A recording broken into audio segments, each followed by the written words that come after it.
Hello everyone, welcome back to the channel. So this episode is pretty much dedicated to this little engine block right here. And it's a small block Ford late model Rollercam 302. And it's one of the two engines that I imported from the States over here to the UK.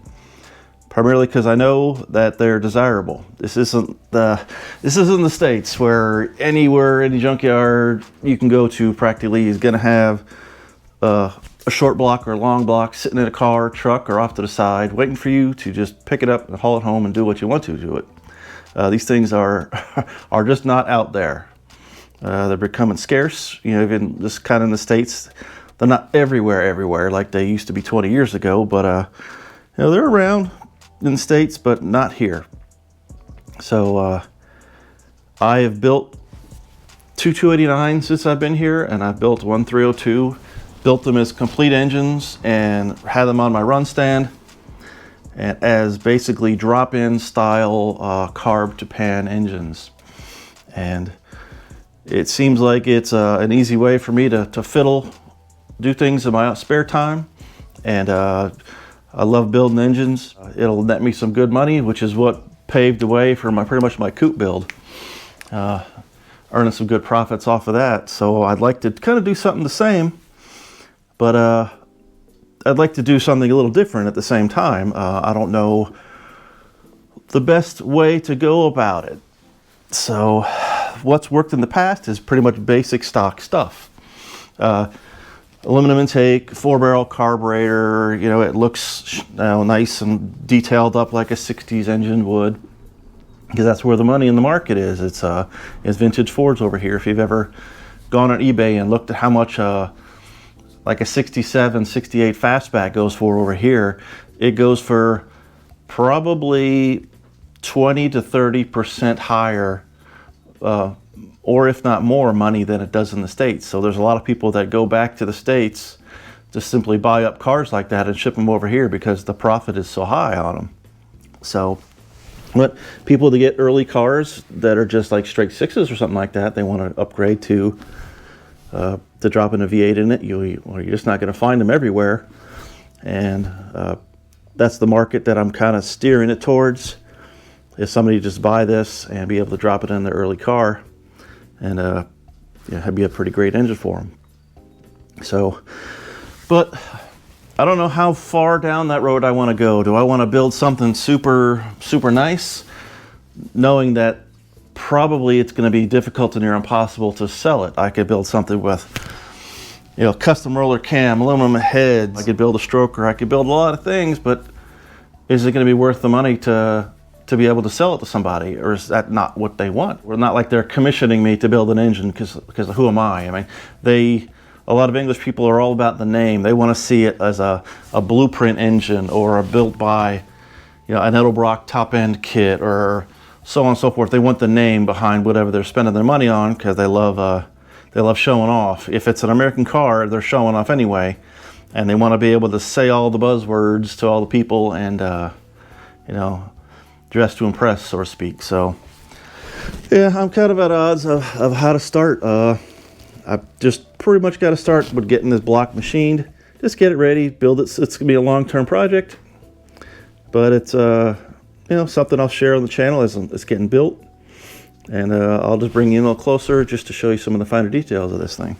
I spent most of the weekend cleaning this thing up from the pile of greasy stuff that was all over the garage floor. I probably swept the floor like 3 or 4 times in the past 2 days. So I went in here with, I guess, some big long carbide burrs going into the coolant jackets and getting all the crust out of there. Wire wheeling and deburring all the corners of the block and things like that. You can see the rust staining. I mean, this block was actually pretty nice before it got set out in Florida and allowed the bores to get rusty. So it isn't just going to be able to be honed out and cleaned up. It's got to go over bore. And pretty much you start out by going, you know, 30 thousandth over. I can go 20 if I'm going to stay 302 and preserve the bores, but 30 thousandths is pretty much a mainstay, and we'll see what I decide on. But you know, that's as clean and as stripped down as you can get one. All the cam bearings are out, all the oil galley plugs are out. I also took the time to thread for NPT tap or screw in oil galley plugs instead of the tap-in ones.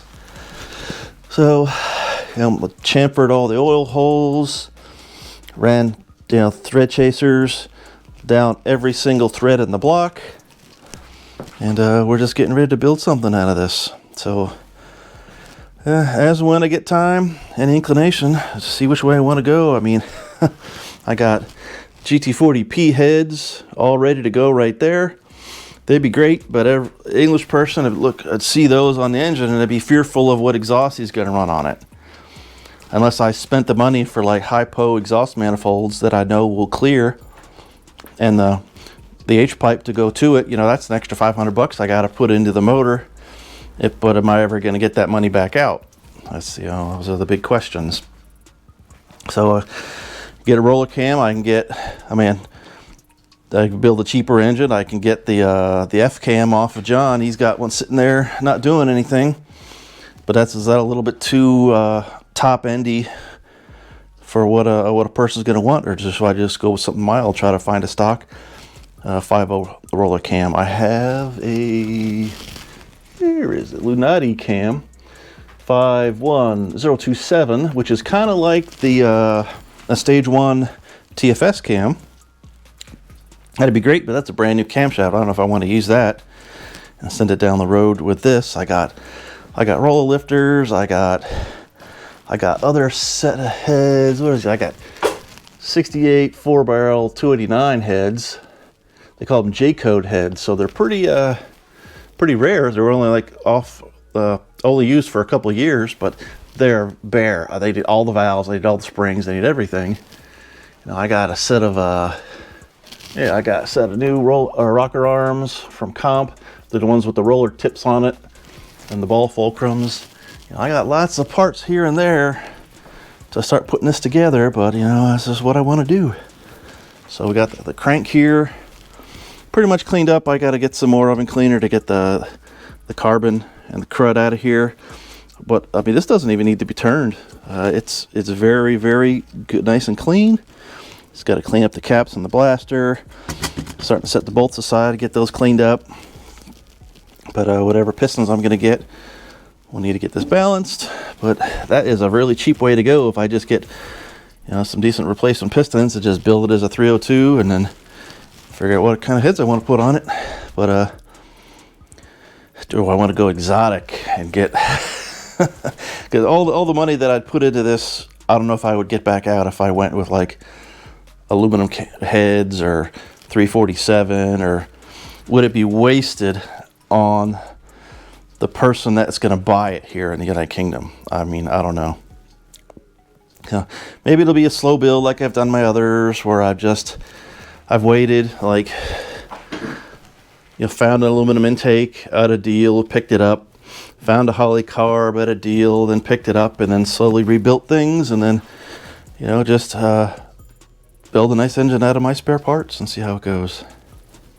But yeah, that's what's going to be happening here soon. So, well, not here soon, but it's going to be happening sooner or later. Yep.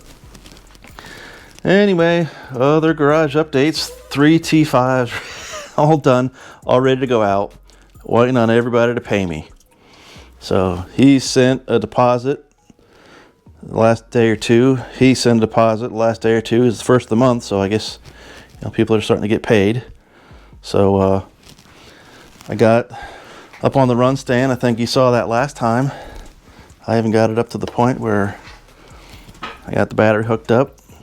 I got a starter hooked up. One of the things we had to do was clearance the starter, because it has this adapter plate to fit the T5 V8 bell housing on it.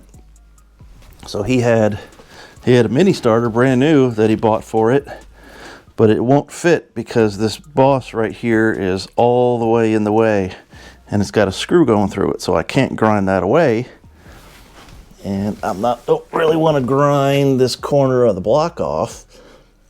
So I had this is my old starter from my 85 GT, still the original one, and I just took a little bit of grinding right there and it bolted up. So unless he gets a mini starter that's kind of indexable, this is what he's going to have. So we're all hooked up for the moment. The timing, I believe I have it set. We got power. I think it'll crank. I was getting oil pressure with it too. So where am I going to film from here?